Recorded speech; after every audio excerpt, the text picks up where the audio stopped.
Yo, Yo, buddy, what's going on? What's What going is on? going on, everybody? Hope everybody's blessed today.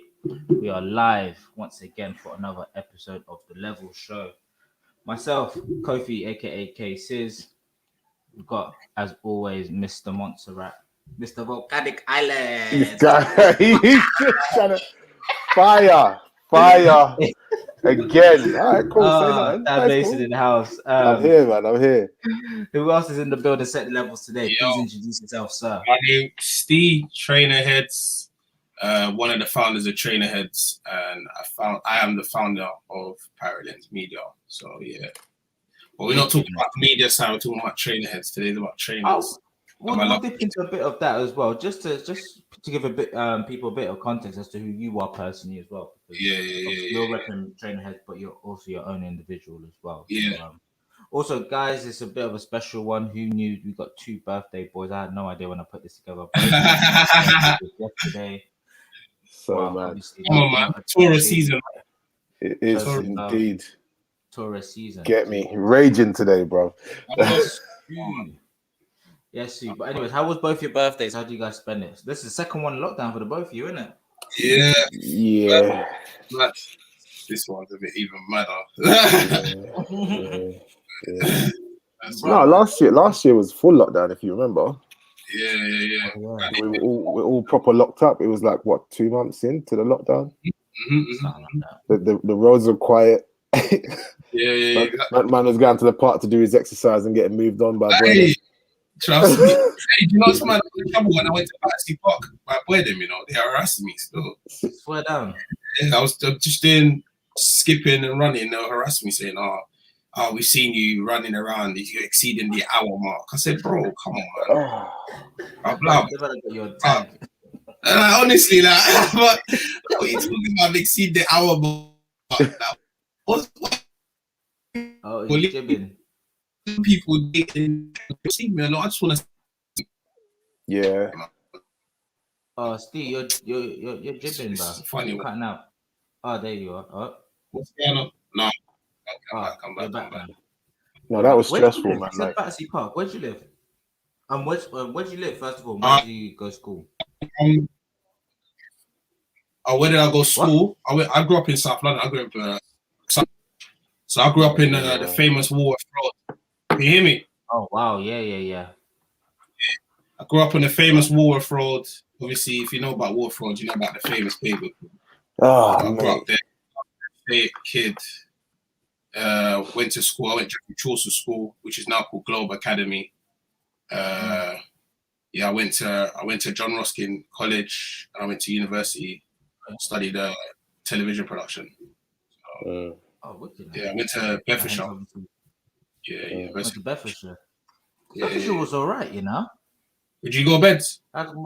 No, I went to visit my cousin who went up there a couple of times. It was all right. Yeah. It was all right. He had his.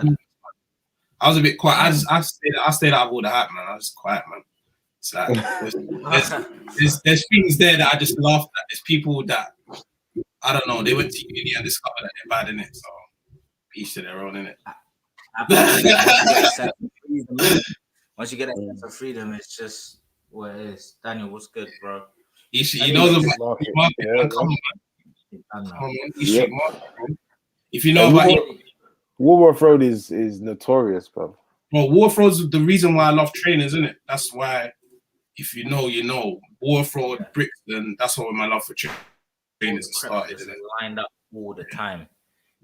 All the time. Well, what's it called? Okay, cool. Let's get into why you're here representing Trainer Headz. Explain, first of all, the birth of Trainer Headz. What the birth? All right, let me give you a rundown. So basically, I've always wanted to do something to do with training. I've always wanted to do something to do with YouTube, innit? And this is before IG started. So I wanted to do the YouTube stuff. And I wasn't really sure. I wasn't sure how I was going to do it, where I was going to get my feet wet, what I was going to talk about. I've got very controversial opinions about a lot of things. So I've learned over the years through age, I've learned to like just dumb down my opinion in it. I just play my part and just be like, "What is it?" But in the battle, just chat shit. But so anyway, before I get into something else, so I was like, So my boy, Trainer Headz, you got four of us that started out, but it's me and my boy Martin that come with the idea in it. He's one of the we just sat there and we was like, you know what, Steve, you got a camera, and why don't we just talk about it? Why don't we just review it? And I was like, do you know what? It's true. And I was like, bro, nothing in the UK is really doing what other than as you have Black American reviewers on Instagram. I was like, no one in the UK is really doing what you lot are doing, what we've done, what our platform does. So I was like, you know what, you're right, you know. We should start reviewing. But when I started it, I said, you know what? If I'm going to start reviewing, I want my thing to be like pro-Black in it. So anyone that's in my team, it has to be pro-Black first and foremost, because it's Black people. It's all the other members are Black men in it, from South London as well. So I was like, you know what? Let me just make sure that get that foundation first, and then everyone else who's knowledgeable, who wants to join, you can get involved. But let's just keep the foundations of just like, let's make sure. And we also said we needed to make sure we have women that represent us. So that's why every time if you go on our feed and you always put that we've got Ree, the first lady, it's because she really is the first lady. She's the first girl we got on our platform, and we just made sure that she was represented all the time and put in there. We've also, so now, yeah, so start just creating that. When we started it, it was hard. It was a bit mad. Like, I didn't understand how much editing come to that, you know, doing the whole trainer stuff.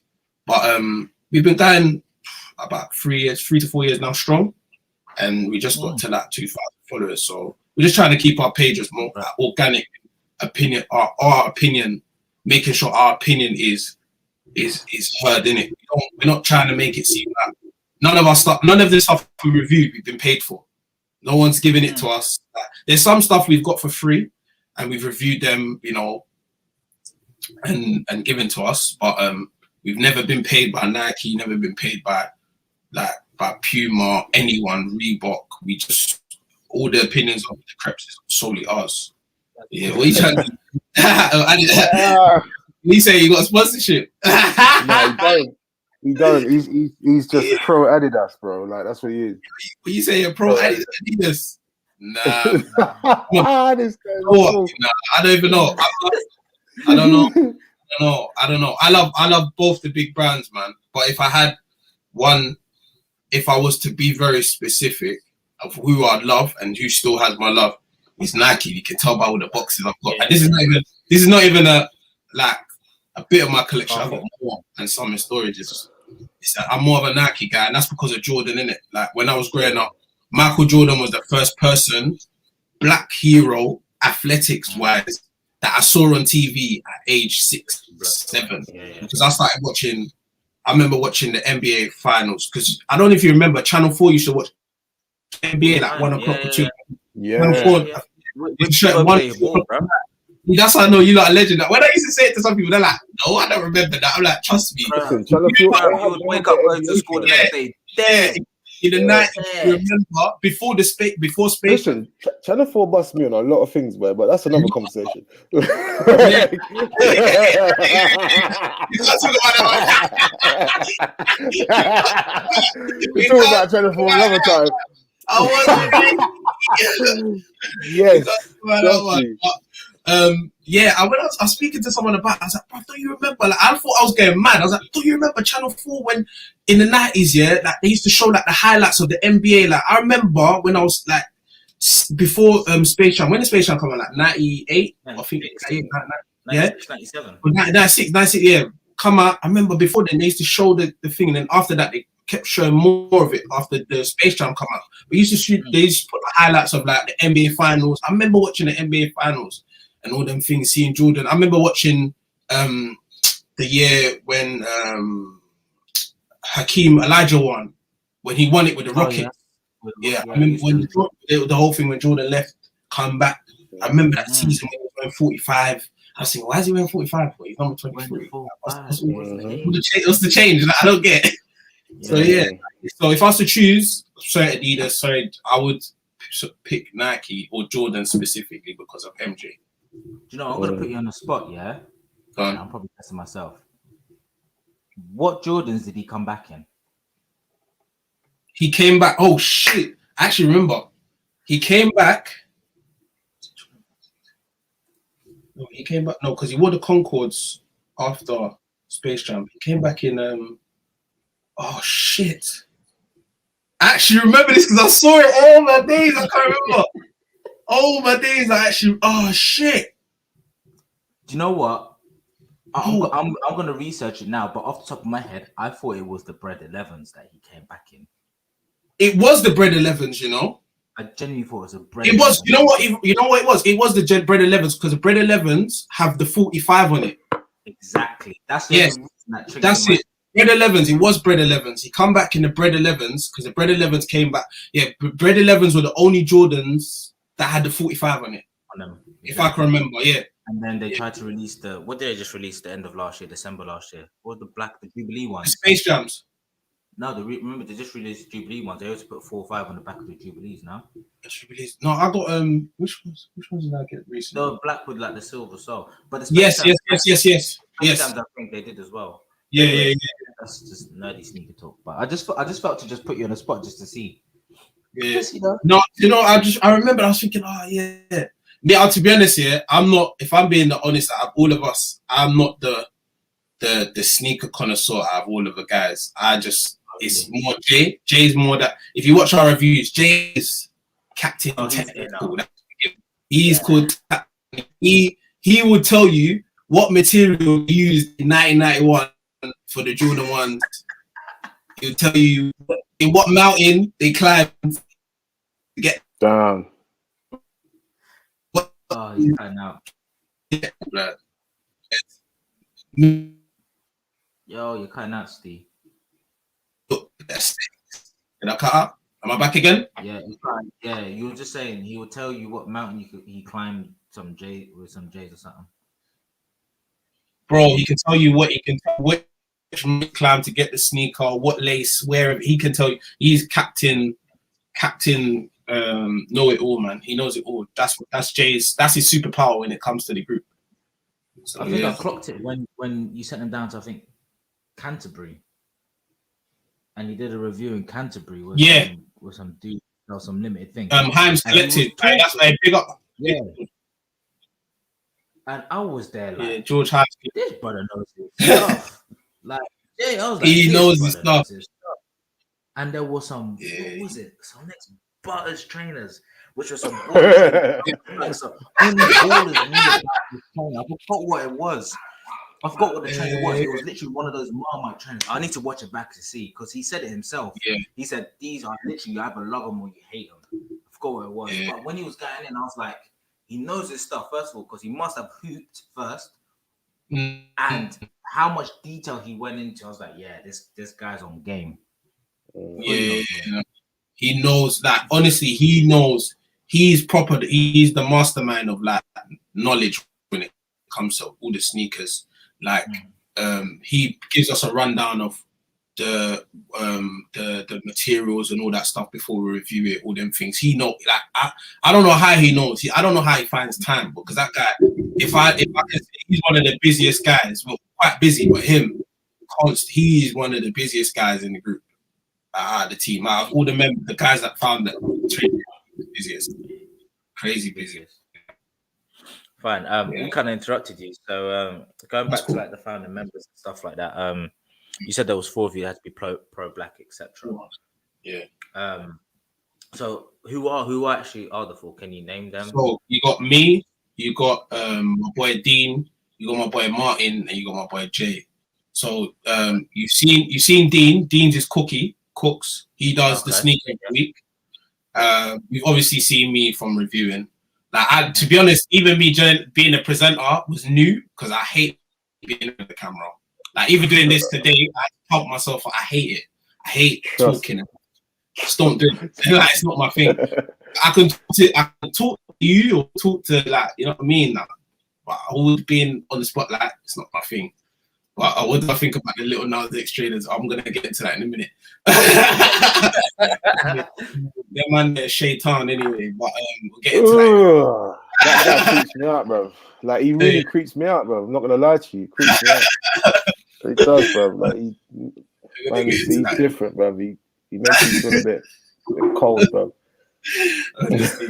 But what was I saying about the members? Yeah, so you've got Cooks does sneaker of the week, and when we first started Trainer Headz, we used to have we had my boy Cheek, and how we wanted to do it was gonna get everyone to review different brands.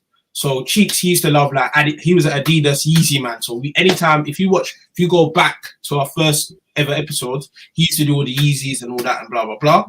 Then Cooks, he's a Jordan man. Cooks is actually a baller. He plays basketball. He's very very good, but he boxes and he plays basketball. But I think something happened to his eye, the retina messed him up, so he can't really box no more.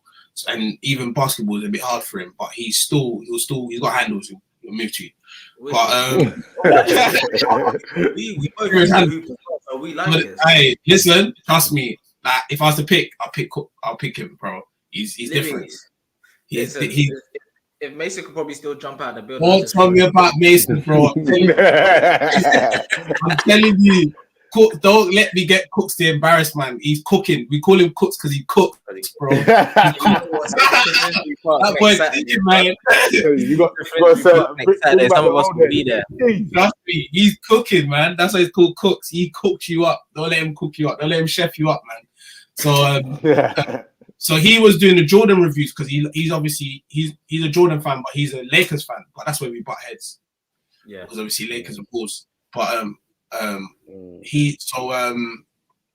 that's how we done it. But now we've got we scrapped the whole idea of everyone doing individual sneakers or whatever, and then now everyone just reviews what they want to review, and then re into the fold, and it's just been we got 3 girls actually now. We got Ree, Kathy, and Kim. Kim is one. You've seen Kim. You know what's so mad? Collab network. Do you know what's so mad? Yeah. I think one of my friends who used to be a proper like collector of Jordans, he showed me some profiles, and one of them was Kim's. He's like, these are people to follow. One of them was Kim's, and it was so mad because I wanted to start a little trainer section myself on the Lev3ls platform. And I shouted at Kim, and she said, "Do you know what? Trainer Headz literally just hollered at me last week." I started busting up. I was like, "Do you know what? This is why I like these guys, because they literally clearly see the same thing in the people as well." But Kim seems like a dope. Kim is cool, man. Kim's a sweetheart, man. She's a dope girl, man. Even like all the girls, Kathy, Kim, like honestly, them girls they're really, really, really good girls. They're so good, man.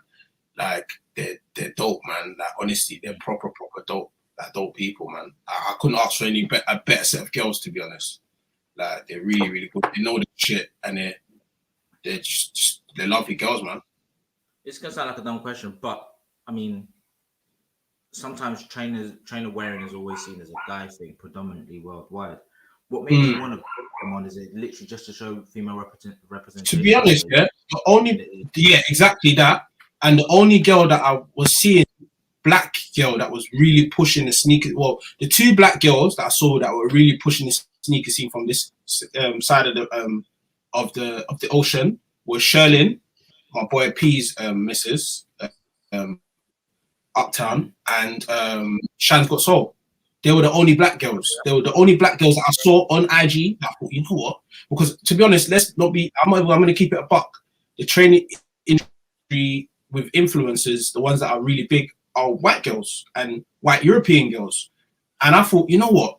We need more black women, like mostly from the UK. But I've seen there's black women that you see doing the reviews, but they're mostly American. But I don't want, like, I'm not American, so I can't keep pushing that. Like, I love them Americans. I'll push them and my American black people there. But on my side of my ocean, I want to promote the black girls here that love sneakers. And there's a few girls. There's a lot of girls nowadays. A girl that follows me with all of this. You got Net Soul. You've got Shan's Got Soul. You've got Sherlyn. You've got you've got I don't want to miss people, but there's loads of black girls now that are now confident and showing themselves. So I said, you know what? I need black females or not even. I don't want to make it seem like it's just black females because Kim's not. It's not fair because Kim's not black. But I wanted women of color to be shown and put on the forefront on my channel, in it, and I made sure that happened. I had to make sure that happened. That was not something I was compromising. I said, you know what? I need these girls.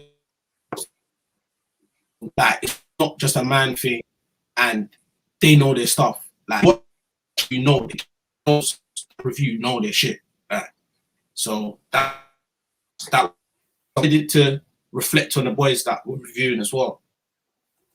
So yeah, no, 100%. I mean, as I said, there's a couple that I come across as well who also follow you guys who are just dope. And funny enough, one of the fastest growing sectors in the kind of sports or leisure wear is female influencing on trainers. It's really, really massive. Oh, he's cut out, hasn't he? I know. That, can you got me? He's there. Yeah, he's there. Am I there? Yeah. Yeah. Hey, the machine. What's going on? Why are you trying to stop this? You know, you dropped out. And that's mad. No, but yeah. What was he saying? Because I said a bit because I thought you'd finished, but you'd actually just cut out. But what were you saying? This in the last 10 seconds. Yeah, me? What were you saying in the last 10 seconds? No, I was just saying. No, that's what I was just saying. I was just saying. I wasn't trying to. When I was talking to the guys, I didn't want to compromise getting guilt. It had to have women of color on our thing. That was it. That was just it. Make sure we got women of color being represented, and it has to be. It has to happen. And since then, there's been a resurgence of. Since the Black Lives Matter movement, there's been a resurgence of black girls actually on being showcased more on the sneaker scene. Like you got Stephanie, who lovely Stephanie. She done one of our trainer fits for us. Lovely girl. She's on size as well. Yeah. She's such a nice human being. Like honestly, she's such a great girl, man. And she's like, you know what I mean? Like these people genuinely want to do things for us. Like, so you know what I'm saying? You got my friend Demi. She's also there. Loads of girls, black girls, and I just get some of them on for real, man. Nah, man, you need to get them. I feel like, you know, it's not. To be honest, I don't want it to be like a male versus woman thing. I just want, if the man are getting a fair opportunity, I want the women to get a fair opportunity as well. Seeing it and stuff. 100. So if we're getting seen, we're getting love, let them get love as well. And we just make sure we push them. 100%, I feel you on that. I just had to ask that anyways, just because obviously I noticed that you guys pushed that and added that influence. Fine. And in terms of then, that was just a kind of early starts, and now you've talked about the females that you brought on as well. What else do you want Trainer Headz to represent, and what do you want it to like do going forward? Because I've titled this like sneaker culture in the UK, which we'll delve into. Sure, but for you personally, you started this, you helped start this. Where do you want to push it to? So to be honest, where I want us to push I want our channel to be. It's not just to be a brand. I want it to be a platform. So I want other people to come onto our platform and be able to review, talk about sneakers, give. So we've got more stuff in the pipelines. We've got more. Right now, we've got things that are just written down, but in the next 6. I'll say in the next few months, I would say 6 because it depends if there's a lockdown or not. In the next few months, we're gonna put new plans in place on where we want, in what direction we want to push the business and push the thing. Because it's right now we're non-profitable. We're just doing it because we love it. We love sneakers. We just love it, and we love the culture. And if we can get people on our channel to talk about what they love about sneakers, like every day, like Martin's messaging people, just come on our channel, say what you think, say what you like. That's where we started the conversation with Trainer Headz. Like we wanted to talk to genuine trainer heads, people in the sneaker culture. Like, why did you start doing it? What's your love for it? What was your reason for doing it? Like, and we've got some real good old heads on there, like Kish Cash. We got Soul Seekers. We got Dude, I'm following Soul Seekers for a minute. Huh? I'm following Soul Seekers on my personal page for a minute. You followed him? I'm a Power Sard style remix as well, but I've known it for a long time. Yeah. We got a few people with there's a lot of people that we couldn't get because the lockdown messed it up. So there's other big sneakerheads that we still got in the pipeline we ain't spoken to. Like that we ain't got, like even that's why we got Made in Black, because it's like it's uncommon for people to hear the side of someone that customizes sneakers, and what he's doing is incredible, bro. Man turned like when we was in the 90s, £40 Air Force Ones into a £150 shoe. Like, he's the one that did the flower. He just wanted like the daisies on the Air Force One. Bro, fam, he's got big people like LeBron James buying his shoes, bro. Yeah, that's how that was the daisy one. I saw that's the one that you're talking about, right? I saw it on yours first. Literally, like a couple days later, I'm seeing he's rocking these. I was like, I swear, Trainer Headz just talked to my brother. Yeah. That's why we always try to be ahead of the curve. Like that's why I think we're the first people to interview George from Soul Supply. Like outside of his platform. We're the first people. We're one of the first people to interview him. Like, if you check, how did he coach that? How did we? Bro, we approached him and he was like, "Yo, let's get an interview." Like I was like you know what I'm saying. Like, and it's big. Like George is a very he's one of the nicest people I've met, and very even him how he started Soul Supply is a testament to him, bro. He started it from nothing, bro. Like to what it is now. It's a very respectable brand. You know what I'm saying? So even if you even check that outside of Soul Supply, I don't think there's any other interview without him on his actual brand, on his actual platform, where if he's talking about Soul Supply. That's wicked. I guess that's credit to you guys. That's a hats off to you guys. Oh, camera's moving mad. Still, that's hats off to you guys because he must have a certain level of respect to come off his own platform to talk to you. Oh yeah. He respects. It's testament to what you guys are doing. Yeah, there's mutual respect that we have with a lot of people in the industry, and like even one person that I really respect is Alex Vass. That is my guy, bro. That's my guy. That is Alex. He works for Size. He's top dog, man. That's my guy, man. Like he's such a genuine person. Like you can't get more genuine than Alex, bro. He's very, very genuine. Sorry, let me just turn up Apple Watch. You're doing a madness. Yeah, put on silent mode. Yeah, it's just we've met some through this journey of training. We've met some really, really good people, man. People I can't say that that. Oh, let me not even forget. What's this guy's shop again? No.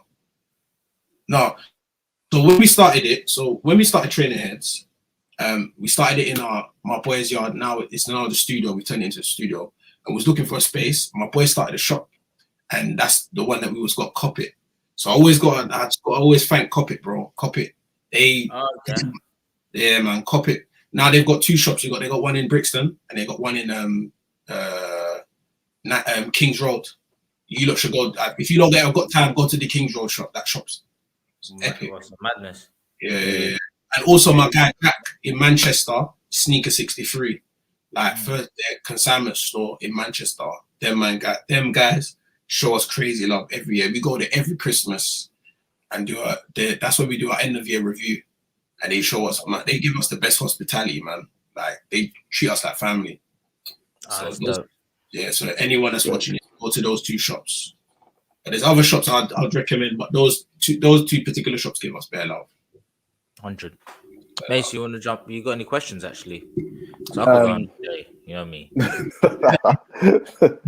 No, man. I mean, obviously, from looking at the page and now, I'm thinking, wow, like these guys. I thought I was a sneakerhead, but these men are doing numbers, bro. Like absolute numbers. Obviously, you said like Nike is your favorite brand. Like what would you say the second brand is? If you weren't wearing Nikes, what would it be? Nikes, I would wear Stone Island. Okay. Stone Island or CP Company. If the one shoe I ain't got in my collection It's Stone Island sneakers. I missed out on the Adidas Stone Island collab. I missed out on the Nike Stone Island collab. And I ain't paying for them. I ain't paying it. I love them, I ain't paying it. But if I was to pick another brand, it would be Stone Island. So didn't someone buy Stone Island the other day? Which one of the big boys bought Stone Island? Was it Montclair? Right. Yeah. No, right. Yeah, is it Montclair? Was it Montclair? Yeah, Montclair. Yeah. That's massive. They're getting involved. They saw the culture, man. It was like straight in. New Balance has got a link up with Stone Island still. Okay. I see that one. They're gonna drop a collab still. I'm saving all my coins for that one. That one. I fuck with New Balance as well. They're my guys. They're 500s that they just released. Oh my god! I'm not paying New Balances here on me. I don't even know what they are so dope. Do you know what? For the longest, I was never like the biggest New Balance fan. Yeah. But when I see these 500s come out, I was like, yeah. You know what? I put a little respect on their name. I'm a huge New Balance fan myself, bro. No, but the thing is, I think from a certain era, innit? It's like I was doing some research the other day. Like when we was in school, everybody would brush high tech. If you're rocking high tech, you're getting cussed. High tech are selling bro. Resale on high tech, imagine 110, 120 pound high tech. Are you serious? Yeah. I'm not joking. High tech, bruv. Okay, out of here. What are you talking about? You're making effect. The only ones who's still there is like Gola's still Gola, isn't it? Yeah. No, but Gola's still. That was that, huh? Gola's still big. Gola's known for football, innit? It's Italian. It's not an Italian brand. Yeah, exactly. So you remember the old Latin Zaghi and them man there used to wear their boots and score 100 goals. Yeah, in fact, even what's it called? Diodoro. You're looking at the resale. Bro. You just got the resale. You just seen it. You just researched it. Yeah, I quickly just, hey, bro. Yeah. I thought you were gassing. No way. I think is mad. The resale's mad. They're doing numbers. What do you mean? Yeah, high tech is mad. High tech's not a joke. Even LA gear as well. You got a pair of LA. Yeah. I'll mess with the LA gear, man. I'm not gonna lie. I would straight up get back on the little light up ones. I'm dropping them. Big man like me, I don't give a toss. Virgil Abloh done that with the Louis Vuittons. Yeah.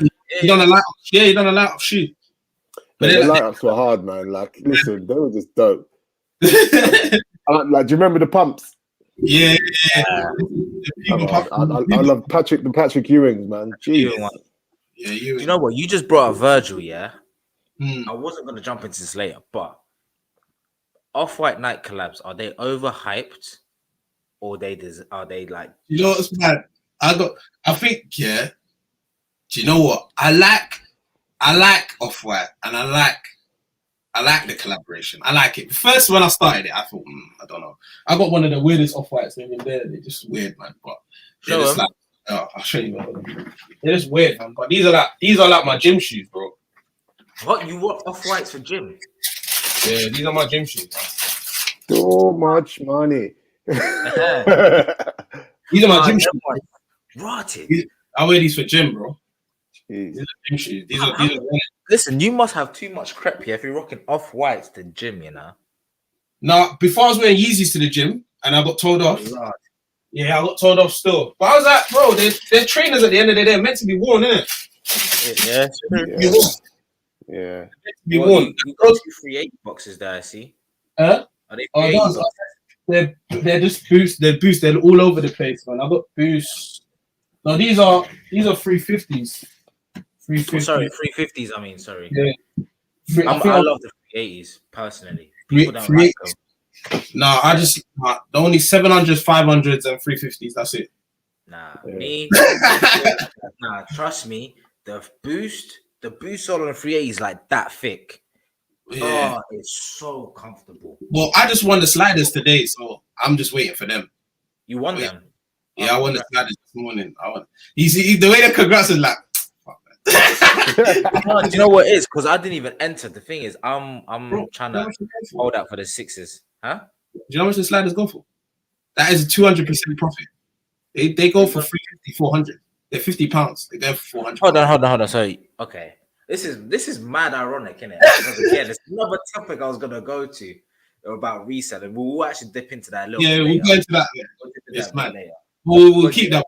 Do you know what's mad though? I mean, that was my thinking, but I was like, I just want to put all my coins into one basket for the Travis 6s, which are coming out on Friday. Yeah, nah, I don't think I'm gonna get the Travis's, man. I don't think I've really set myself as an L, man. I already know I'm on the L on that. I already know. It's so sad. I've already put it in the universe, so it's already gonna happen. So it's gonna happen. If I win it, I'll be going nuts. But I just see that shoe, like after the whole the debacle with the reselling and sneakers app and all this stuff. I just don't see how I'm gonna get them sneakers without paying resale. I just don't see it unless someone backdoors it for me, which I don't think will ever happen. Yeah, I just don't see how I'm gonna get them. Have faith, man. Have faith. Honestly, to be honest, I say that I think I've only won off the sneakers app once. Yeah, once, and thankfully, there's actually a pair I really want. Yeah, it was the Jordan 1s, Midnight Navies. Oh, is it? Bruv, those are actually one of my favorite kicks. Wow. So cold. I love those so what much. Of 2020? Huh? What of 2020? Yeah. No, okay. Generally speaking, I just because the blue's my favorite color, but I just love the navy with the silver tick. It all just sits so nicely, and it can go with so many outfits in it. It's one of my honestly personal favorite kicks that I have generally. But apart from that, I just don't win on the sneakers app. I just don't.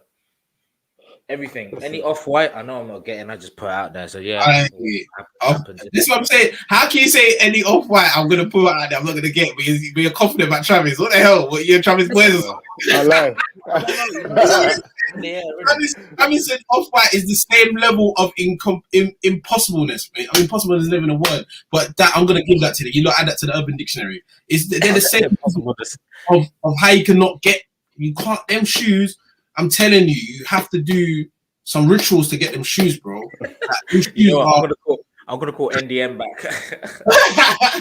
So just use a Nigerian, innit?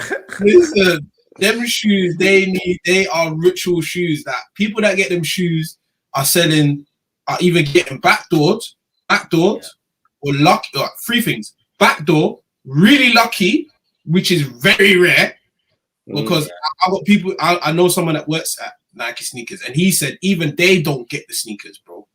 Like even their luck on sneakers is like they're the same as us. So it's either you're really lucky or you go backdoor or you pay resale. So that's the only three options with them shoes. So what? People are setting up bots and that just to get straight in there, bro. Bots resale down though. I think it's the bot system because you can't really get hold of nothing, man. Like it's just mad. Like my part actually spoke to me about it on Saturday, and he was like last summer he was heavy into it. He was on the resale getting crap and just, you know what I mean. I said, so how's it going? He's like, I gave up, man. So I gave up. It's just he couldn't get any. He couldn't get hold of anything. No, my guy, he couldn't get hold of nothing. No way. He said he can't get hold of nothing. He said he got maybe one time. That was it. Okay. Get disheartened. I think if you end up raffles, innit? Some of the sites are just sympathetic with the new ones, innit? So what they do is they give the new ones a whole bunch of new W's, innit? They get gas and they keep coming back for some false hope. Because that happened with me. One of the first ones I really went in trying to resell was the Jordan 4 Bordeaux. Okay. I won 6 of them. You won 6 Bordeaux? I won 6 Bordeaux. But that's the one I've popped before that. I was just on the sneakers app, innit? I was just on the sneakers app. Yeah, let me just enter these. And then I went on all the other sites which are doing the raffles and stuff like that. I literally thought, because these were the first time I signed up to them, I was like, I'm just signing up for the first time. Boom.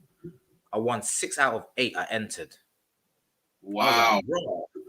Lucky me. Next time round, I forgot what I went for. I think it was maybe the Noirs or something like that. The off-white, with the Union J4s Noirs. Do you remember those? Oh yeah. Okay. Yeah, went for those. Nothing. Then they released the what's it called? The pink color. What was it called? Pink color was. What, the guava? The guavas, yeah. Went for the guavas. Nothing.